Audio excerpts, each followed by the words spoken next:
شيء محروم نشدها نقول حقي عمل بالتربية وشهداء جبادنا حضر يوم السياسي كلي يوم السياسي كلي خودت بجم السياسي أو أنسان الوطنة فوالا بين دور تيكي شوي وقت بين أنساني شوي قلنا خلاص تيكي بين باقش تيكي أو إنسان فقير ويدي يتحرم يا رسول الله ما مول نينا أبني زوجي خالد هي جوجي زوجي خالد صالح جوجي في الأوكاس وأنا عصمته أجرك مشتركي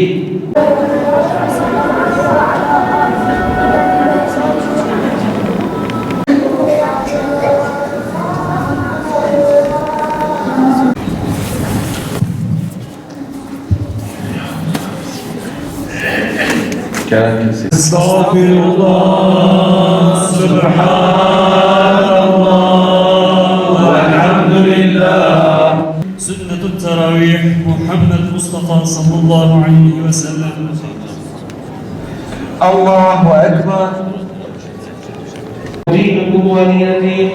الله أكبر سمع الله لمن حمده. الله أكبر.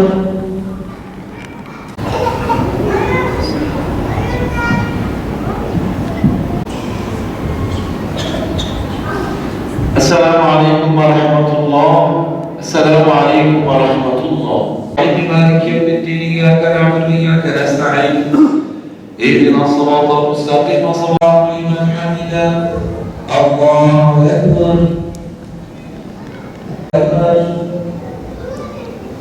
الله أكبر. بسم الله. الله أكبر.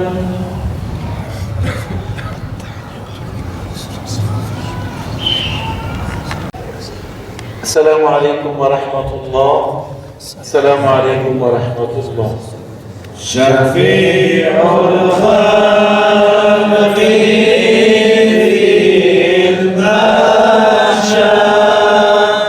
أبو بكر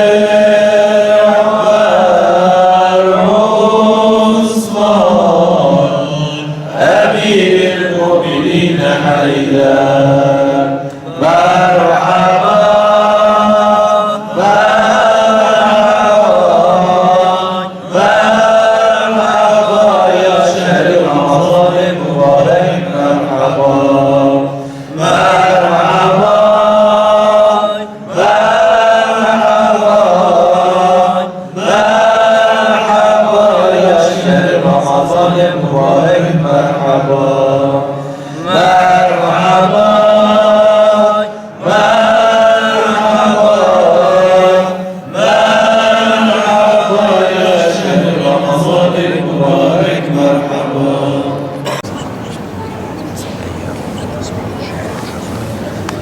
استغفر الله سبحان الله.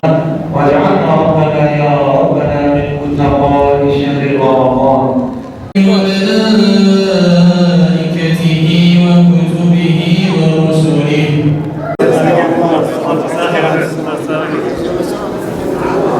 رمضان هاتی ساج خیره بش ملت مسلمان را فلسطینی را خدا یاردمجی و جیبه انشالله ساعتك زی او نوفين اخواشی دا روبن بوی خواشیش وارا رمضان وسط جويسا خير بي خد على ولا بيخي خير خواشي خد على اف انسان فلسطيني وقدوس فلان جدا سوطان جدا رب عالم بده خاطر ويبا رمضان بخي خير خواشي ده فراهيه ده سر وسهل بك رمضان مساء خير به جميع عنصرنا نخواش نوب جهد رب عالم الشفاء خير سلامتي وخير بده و جميع عنصرنا دسو طنجيده دري خير خواشي ايمان شورا وكي توري حق داري ايمان ده توشوش نكي و دري فراهيه ايمان جميع امه محمد رفاكي. أعوذ بالله من الشيطان الرجيم. بسم الله الرحمن الرحيم.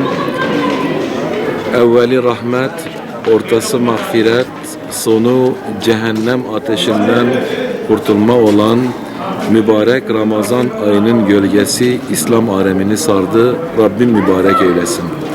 Özellikle şu anda Kudüs'te, Gazze'de, diğer İslam beldelerinden mahzun olan kardeşlerimize Rabbim rahmet kapılarını açsın. Onların üzerlerinde bulunan bütün karanlıkları kaldırıp yerine aydınlık versin inşallah. Dualarımız onlarladır. Bir an evvel Gazze'nin işgal altından kalkmasını, Kudüs'ün özgür olmasını, tekrar İslam başkenti olması için dua ediyoruz. Rabbim o günleri görmeyi hepimize nasip etsin. Cizre'mizde de mübarek Ramazan ayı başladı. İlk teravihimizi kıldık. Allah nasip ederse bu akşam ilk sahur, yarın ilk orucumuz, ilk iftar olacak. Allah layıkıyla Ramazan'ı geçirmeyi nasip etsin. Mukabelelerle, dualarla, teheccüdlerle, toplu dualarla, vaazlarla Rabbim güzel bir şekilde bu ayı geçirmemizi nasip etsin inşallah. İbadetlerimizi kabul etsin. Allahu Teala bizleri Ramazan'dan utandırmasın. Güzel bir şefaatçi eylesin inşallah. Sizlere de teşekkür ediyoruz. Allah razı olsun.